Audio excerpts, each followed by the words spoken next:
Welcome to The Growth Project. This is a podcast brought to you by AMPLOS. Today's episode is the second in a series. And for those of you new to The Growth Project, let me start there. We are a podcast sponsored by AMPLOS, produced by AMPLOS, which is a performance psychology practice in Greenville, South Carolina, where we exist to help people be better and pursue better. And the purpose of this podcast is contribute to your growth, to bring to you relevant information, relevant topics, relevant experiences, to help you be better in life, to be better for those that matter most, and help you pursue better for the things that you really want to accomplish. And so this is a special series. I can't think of one more powerful that we've done. And so this is episode 2 of 60 Days in the Dark. And if you haven't yet, if you're just tuning in, go back and listen to episode 1. This is telling the story of your detached retinas and your process. And 60 Days in the Dark is, hey, I couldn't see for 60 days. And so we're trying to kind of understand. Last week was the background. How do we get here? What were some of those experiences? What were the thoughts that we're going through? Just the medical, you become a pretty good expert. I'd rather not. Yeah, you become a pretty good expert. If I did not introduce, I'm Dr. Milt Lowder. This is Dr. Drew Brannon. So episode 1, highlights. Just if people don't want to go back and listen, set the stage for us. Surely they want to go listen, right? It's a chance to hang out with us for 40 minutes. That was episode 1 was all about, just that, setting the stage and explaining what we're really talking about. I think as we laid out in that first episode, there's a lot to this whole saga, and trying to cram it all into one episode just wasn't going to be possible. And so that really kind of set the stage for not just what's been going on in this 60-day window, but then also just the background and history of my eye problems dating all the way back to 13 years old. And to me, I know I appreciate it. I've known you and loved you and worked with you for a long time, but it was as real I've seen you. Thanks, man. Especially in a public setting. And I appreciate your vulnerability. I appreciate your courage, and I appreciate your willingness to tell the story, because the part, we don't know how the story's going to end still. And so we're still walking forward in faith. And so if we look back and say, hey, this is how we got here, and this is what we learned, some of those first thoughts, first experiences. And I mentioned last time, Drew, that my old supervisor used to say, when God closes one door, he opens another, but it's hell in the hallway. And when I thought about that this morning, well, it's a dark hallway. And so today's episode is really, okay, how'd you keep walking? How'd you get through day by day, minute by minute? And so that's a little bit of what we want to get into today. Yeah. Oh gosh, even as I hadn't slowed down a lot today to think about that, and as I start to think about it, it's just immediate return of recalling how hard that was. And I think one of the reasons why to even start with today, such a different and unique recovery process than many other types of surgeries a person could have. You and I are both, worked in athletic settings a ton. An easy example of you see someone who maybe tears an ACL, which is a really well-known injury. It's long-term, but the harder you work, the faster you get better within reason, right? And so there's this very active part of it. You can, the more you stick to the plan, the better you do. And there's always that great challenge people are working towards of trying to be on the front end of the wave, right? Of, hey, this is a 7 to 9 month thing. Well, I'm going to be 7. I'm going to be 6. Which is, for those of you who don't know, fit your personality to a T. Totally. I mean, that's the way you're wired. 100%. If you can do it by this time, you want to do it quicker, efficient, effective, go hard. There's not a challenge you can't attack. Yeah, and so throw all of that out the window. The reason I'm bringing up that example is because this is the exact opposite, where I don't even know what it would mean to go hard when you can't really see much, but the harder you go, the greater the likelihood you create more problems for yourself. And so this is all about patience, being able to be still, being able to do things that you don't really want to do in the way of saying no to stuff. And then the really interesting kind of complicating factor, I mentioned on the last episode that sounds strange, but they actually inject this gas bubble in your eye to act as a splint or to keep everything in place. Well, you're waiting on this process of the gas bubble absorbing, and in order to regain the ability to see. It happens so slow that you literally wake up every day with proof that thinking you really haven't done anything. It's like you wake up and you start your day with a visual reminder that the progress is so slow I can't even see it. So that's not exactly fuel to the fire, I guess you'd say. Yeah, because you just start questioning, is this working? Is it ever going to go away? Is it ever going to come back? And so to me, there's almost two phases of it. The first, detached retina. It was not that you were going harder, but you had a game plan, and you're going to and you're going to get back, and you're going to be back by this day because you had some history of the other eye. Yep. I thought it was going to go just like my one in 2015 did. Yes. And I really didn't have any reason not to. Like we do that in life a bunch, I think, where it's like, oh, I've had my prior experience one time, right? And so like, oh, sure, it'll go just like that, right? So I was very naive in that. But you're right. First one was different type of mentality around the recovery of it. And then boom, here I am with the second one. And so I think even just, to get into it today, like some of it came back for me of like, I got to build a framework. I got to build a plan. Yeah. And that's what I try to do. And so for me, that started first thing in the morning. And so I would get up and I would start every day. And this is my personality too, I guess, is like me starting every day with the same song is no big deal for me. Like I don't get tired of things. So there's a song, you might be familiar with it. If you're not, I highly recommend you go check it out. It's called Firm Foundation by Maverick City Music. And I just found early on in the process that song captured the essence on so many levels of like what I needed. And I needed to be reminded of certain things. I needed to be able to kind of claim truths that are found in that song and know that regardless of what had transpired prior to that day, and despite the uncertainty around what lied ahead for the remainder of that day, I could really kind of like plant my flag and state my claim on this firm foundation. Now, why is it so important, you think, just from just psychology, which is what we do, to have those reminders and outside influences reminding you of what's true, reminding you of what you want to focus on? Why do you think it's so important to have that external reminder? I think especially in a period of time like that, you're just going to be attacked over and over and over again throughout the course of the day with the doubt, the confusion, the frustration, the fear, all that. It's just an onslaught. Yeah. And so if you haven't essentially grounded yourself and anchored yourself to something to increase the likelihood you can hold fast, you won't. Yeah. That's what I needed. Yeah, so good, because we do get lost in our own doubts, our own fears. And that constant attack, we talk a lot in cognitive psychology. You got 50, 70,000 thoughts a day. 70% of those thoughts tend to be automatic and negative. Yeah. And I imagine yours were even at a heightened state. We talk about when you go through trauma, your brain is just focused on the threat. Mm-hmm. And so I love how you started the day with a constant reminder of what's really important. Yeah. And it anchored you into something greater. Mm-hmm. And if I hear for that moment, gave you at least a sense of peace. For sure. So I would do that to start the day. And I would have had Rachel the night before help get my phone like queued up and ready I would do that. And then I would listen to a sermon by Tim Keller, who's always been kind of like a spiritual hero of mine out of Redeemer, New York. Passed away a couple of years ago about the same time my dad did. But I can't think of a better person to listen to preach. So that's how I would start every day, over and over and over again. And when did you figure out that routine?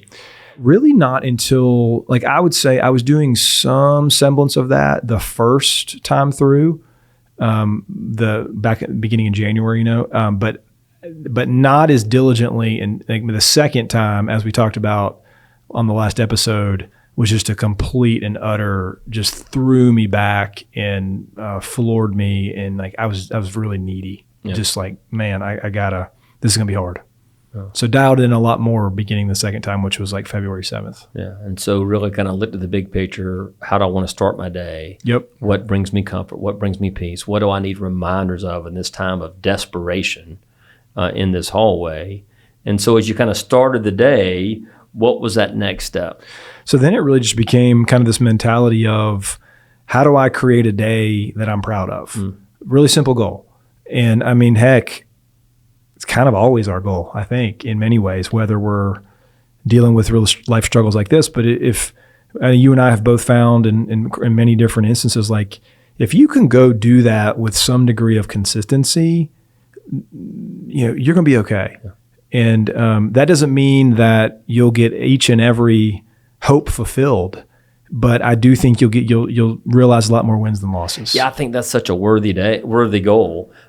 But I know kind of your daily goals and what you're proud of prior to the surgery. Yeah. Right? Like here are the This big, is different. Yeah. Here are the big boxes you were checking. And to think, okay, well, maybe today I just got up and listened to a song, or today I read a devotion, or today I had a better attitude, or like, how did you make that huge shift from here's what a day you're proud of is wake up early, do my devotion, work out, go to work, be effective, be efficient, make a difference, be a great dad, be a great husband, all these big picture goals, to now you got to shift and say, like, this is a day I'm proud of. Yeah. How'd you make that?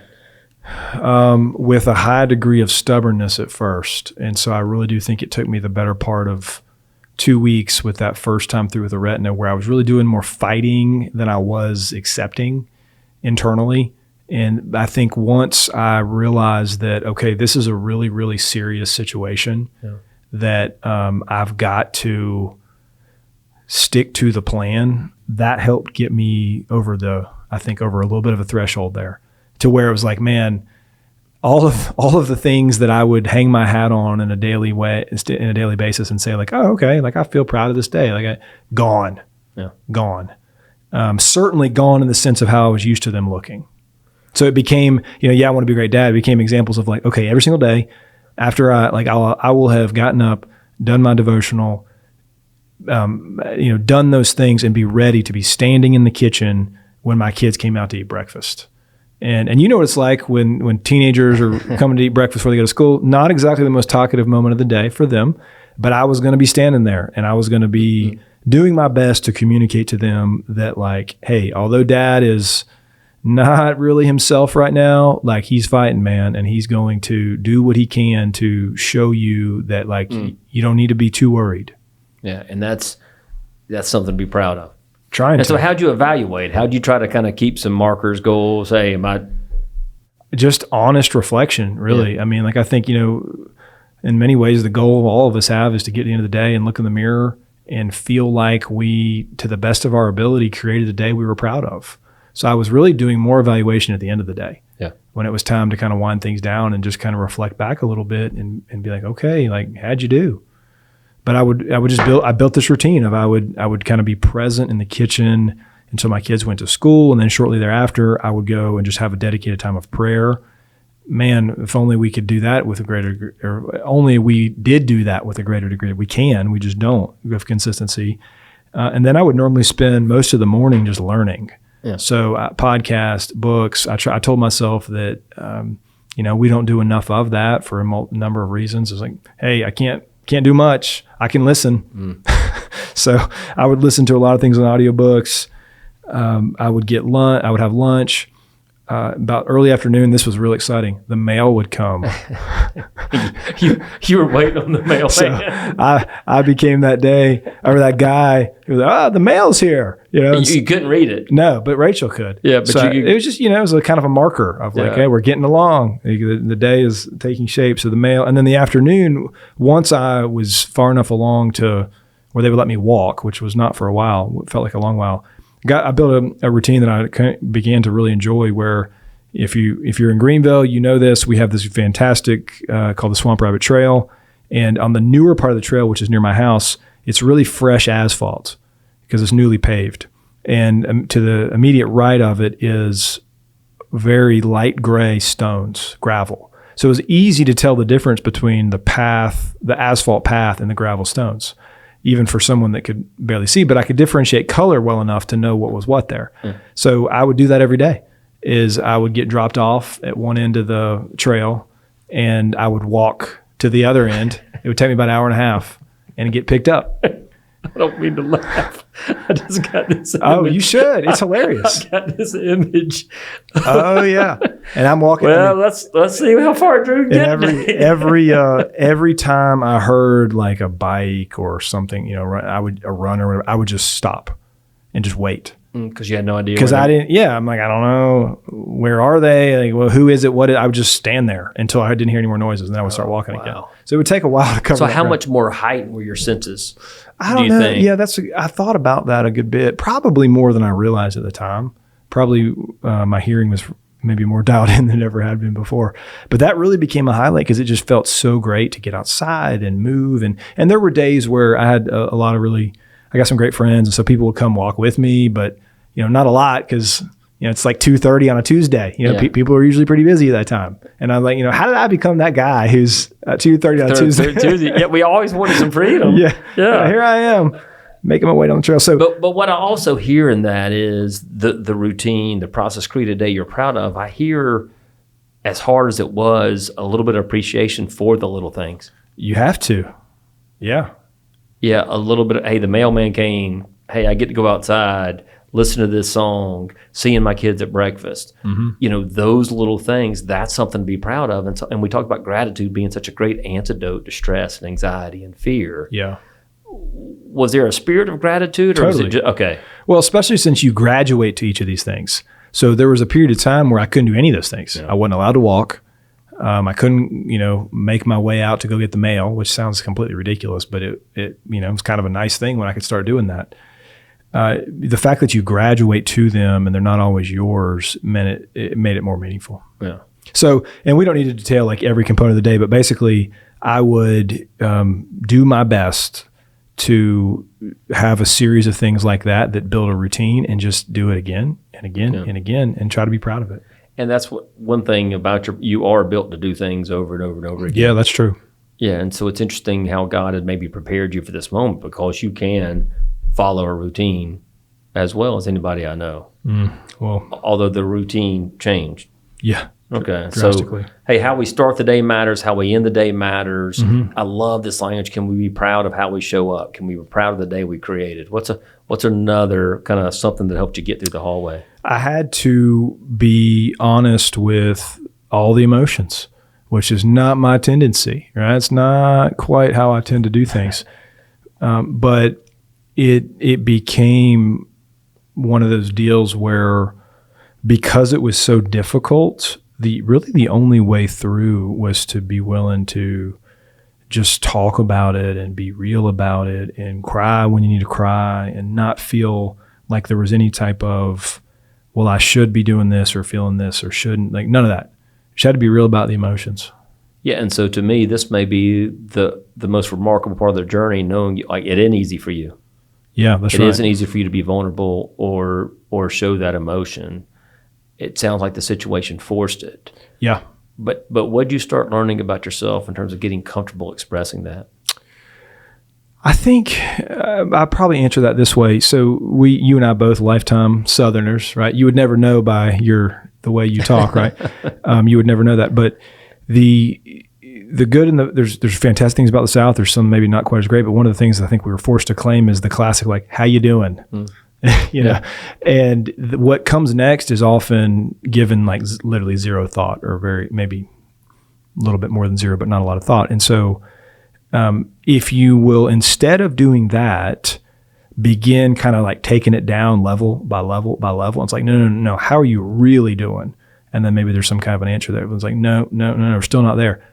How are you really doing? And so when I began to kind of take it down, if you get the image in your head of almost like taking the elevator down, right?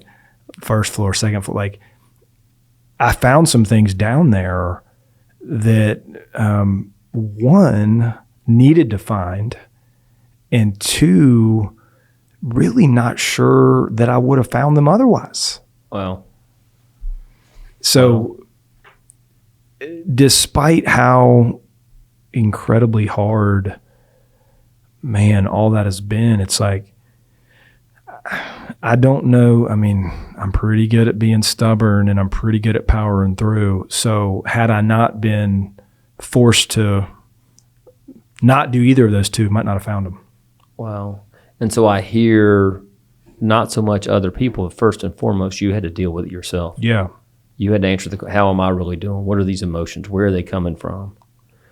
And so as you dealt with them internally, how'd you get better at expressing them externally? I think I began to find and feel some type of like therapeutic, not just benefit, but purpose to it. Of like, okay, wow, like I'm seeing the purpose of why I need to realize these certain things and talk about them and work at them. And because there certainly were no limitations on that stuff. Like you don't need to have 20/20 vision to do some meaningful reflection and stuff like that. So as I began to see the purpose of that, it was very, I guess, almost in a sense, kind of motivating. How did it change your connection and relationship with others when you started being real? Certainly about your emotions. Yeah, I mean, certainly greater. I mean, in a number of ways. Like one of the interesting things that happened too, that it's amazing how when you're going through a time like that, the sensitivity you very quickly develop for like other people's struggles. It's like, wow. I mean, I can remember hearing examples of, so-and-so, whether it was a parent died or so-and-so has this type of condition or disease, or whatever. And you're like, man, like, ugh. And so like, wouldn't have felt that way otherwise. Yeah. Just so more empathy, more sympathy, so much more understanding. Yeah. Yes. And I think too, just the other final thing I would say on that is when you find yourself on your heels working through a lot of stuff like this, it's a tremendous, it helps you tremendously develop the needed grace toward others of like, man, as I'm like working through the muck of me, it helps me have an extra measure of grace and understanding toward others. Oh. And the fact that like they're trying their best too. There's so many thoughts in my mind right now, but I think about the opportunity to learn when times are really difficult. Yeah. When times are challenging. What does C.S. Lewis say? God speaks in our pleasures, whispers in our sorrow, and shouts in our pain. Yeah. It's his megaphone to rouse a deaf world. Yeah. And so I hear, as he kind of open your eyes and heart to seeing yourself in a different way and seeing other people, and using that pain to really clarify purpose in your life. Really amazing. And just the fact that you take a step back and you're like, I think about the many, many, many examples of just how many things people did and like went out of their way just to like, and you find yourself thinking, it's like, okay, let's get real for a second. To what length would I be going for someone else who might be in a similar situation? And you're like, man, I don't know that I would be trying this hard. And that doesn't feel good. Yeah. Well, I think what I hear with that is you're honest with your like one, how many people repress those emotions? They don't have a chance to share it. Yep. And we know to get through something difficult, you gotta have something to believe in, and you gotta have a good group of people around you. And so whether it's our pride, whatever it is, if we don't allow other people in, we aren't able to have a partner in the process, a partner in that pain. And I think we know from our work as psychologists, it's difficult to watch somebody you love be in pain. You can't take it away. Mm-hmm. But being a partner in that pain, being present in that pain, first and foremost, you had to do it yourself and allow other people to come in. Yeah. Let me make one last point on this, and before we get to the next part, because it just hit me how important. So on the emotional side, like one of the most, I would say, impactful emotional realizations that I had throughout this was how overused, and this is like an emotion tied to a thought, and that is how overused our whole notions of the word important are. Of like, when you really get down to it, there's a very short list of things that truly matter. Yeah. And like, wow, we can let ourselves get massively emotionally wrapped around the axle for things that are just like such minute matters. And so you realize that in a much more clear way, I think, when you get thrown into some of the fires like this one. We could still do a whole episode on that. Yeah. Yeah. And so kind of this, hey, we're still walking forward in faith. Yeah. Right? How am I getting through each day? How am I surviving the 60 days in the dark? And so I love the lessons we've already talked about, how we start the day. Create a day you're proud of. Be honest with your emotions. What are some other things that helped you get through this? So the other one I would say is this whole idea of a concept that this is always, I know for both of us, it's really impactful when you have like believed in and kind of taught a principle of some type in the psychology realm. But if you're honest with yourself, maybe you haven't lived it quite as much. And that happens sometimes, and that's okay, because you're not going to live everything. Well, it's a lot easier to talk about it than do it. Yeah, true. But one example of that is, and this is well known, like so in the Navy SEAL population, many people are aware what you have to complete that's really, really difficult is BUDS, basic underwater demolition training, and otherwise known as Hell Week. Hell Week is a big part of this. And they talk a lot about how, what's the difference between those that seem to make it and versus those that don't. And one of the things those that make it seem to do very, very well is their ability to compartmentalize in the sense of just get to the next meal. Yeah. And, if it's the morning and you're just getting tortured in the surf and the sand and all those things, and it's freezing, just get to lunch and don't let yourself quit before lunch. And what ends up happening to most people is like they get through it, they get to lunch, they warm up, they get their belly full and like, okay, like I can make it to dinner, and they just do that. And it's amazing how helpful that is. And I just tried to live that of like, okay, because especially once I knew that I was facing the gauntlet of the better part of 8 weeks without really being able to see much at all, the thought of 8 weeks was completely overwhelming. Yeah. I couldn't even begin to think about that. Yeah. The first thought I was like, I can't do that. Yeah.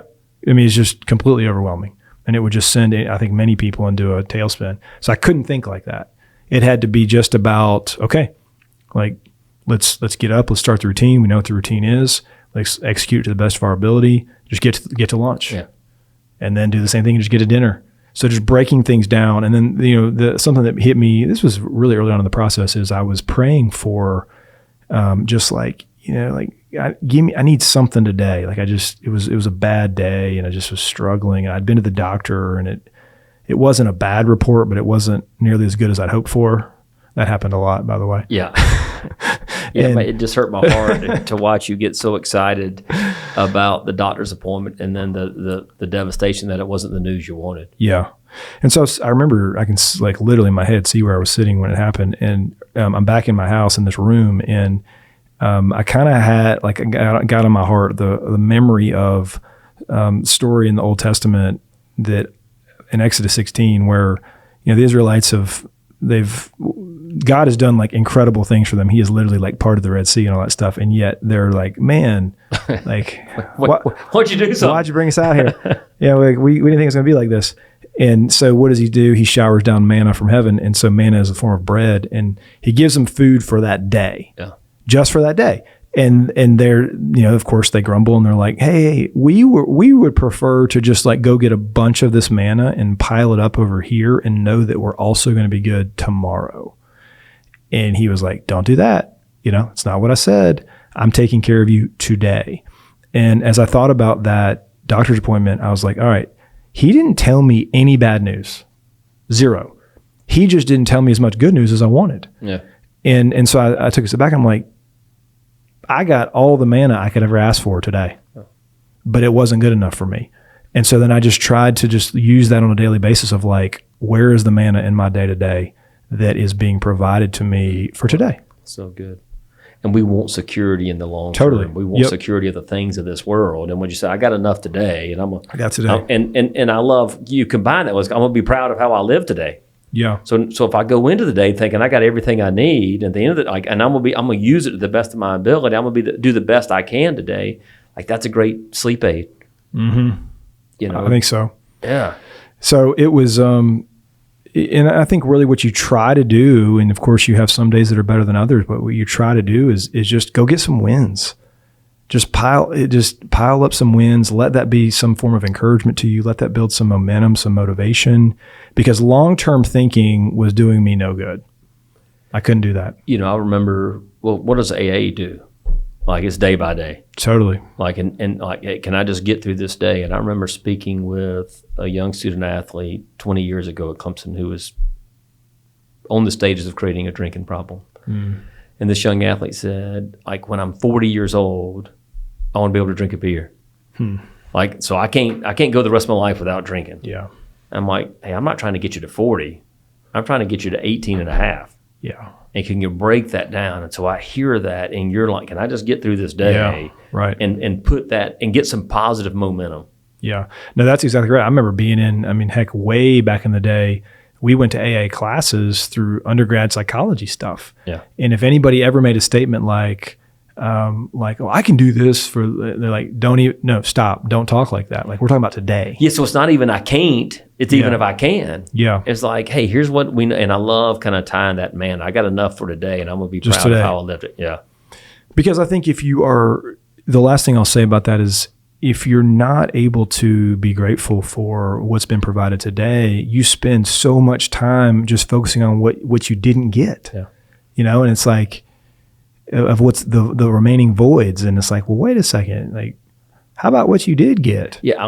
What I didn't get, right? What I can't do. Mm-hmm. And so if my focus is shifting, like you can't lie to yourself, right? But if my focus shifts, if here's being grateful is being wanting what I have, and then the other part of that, not letting what you can't do, limit what you can. Yeah. And I hear that in this journey. I mean, it's how you live, but I hear that in this journey. So that's a good segue, because the next thing I was going to try to touch on is, this was extremely difficult to do this, but I had to find a way to focus on what you just said of like, focus on what I can do, not what I can't. How do I focus on capabilities instead of limitations? Especially when you're comparing yourself to what you could do on January 19th. Yeah. Well, and especially when you have a lot more limitations than you do capabilities. Yeah. You know, because we can sit here all day and be like, hey, focus on capabilities, not limitations. Well, I had some pretty legitimate limitations that were creating a whole lot of problems for me.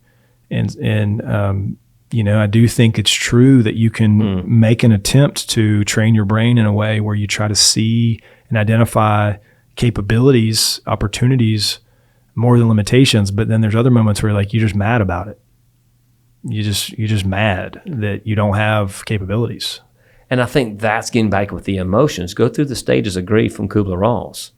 Denial, anger. She calls it bargaining. I mean, I call that bereavement. The next D for her is depression, and then acceptance. Mm-hmm. And so my second D is dealing with it. But I hear that anger, like being honest with your emotions. It's okay to be angry. Right. Yep.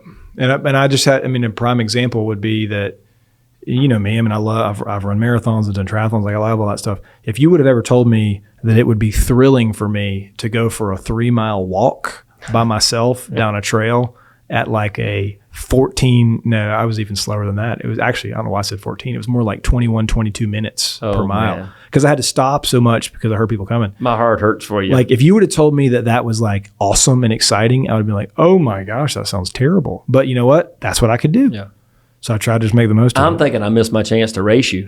Like that's like, well, like I missed my chance. So that got to be a funny story. It's funny you say that, because I don't know if anybody remembers this, but when here's what my mantra became on that trail. This is not anything I'm too proud of, but it's funny.